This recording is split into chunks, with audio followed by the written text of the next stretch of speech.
எனக்கு சர்வமயா எதனால ரொம்பவே பிடிச்சிருந்ததுன்னா, அதில இருந்த 2 கேரக்டர்ஸ் தான் சொல்லணும். ஏன்னா, அதில வச்சிருந்தவங்க 2 கேரக்டர்ஸ் வந்து ரொம்பவே கனெக்ட்ஃபுல்லா இருந்தது. ரியல் லைஃபோட நம்ம கனெக்ட் பண்ணிக்கிற மாதிரி இருந்தது.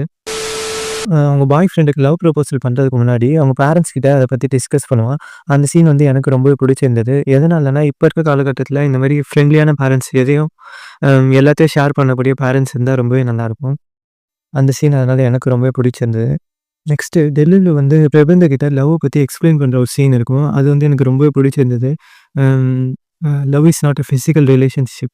அது வந்து 2 பேருக்குள்ள இருக்க டீப் எமோஷனல் கனெக்ட்ன்னு அழகா சொல்லியிருப்பாங்க. அது எனக்கு ரொம்பவே பிடிச்சிருந்தது. நெக்ஸ்ட்டு பிரபந்துவும் அவங்க அப்பாவும் பேசிக்க மாட்டாங்க. அது என்ன ரீசன்றத நீங்க படம் பார்க்கும்போது தெரியும். அது வந்து ரியல் லைஃப் கேரக்டர்ஸோடயே கனெக்ட் பண்ண முடிஞ்சது. ம் இப்ப நம்ம ஏதாவது ஒரு பெர்சன் கூட வந்து ஏதோ ஒரு காரணத்தினால சண்டை போட்டு பேசாம இருந்திருப்போம். அது என்ன காரணம்னே மறந்திருப்போம். ஆனா இன்னமும் அது இந்த சண்டை அப்படியே இருக்கும். அத பத்தி எக்ஸ்ப்ளைன் பண்ணியிருந்தது வந்து எனக்கு ரொம்பவே பிடிச்சிருந்தது.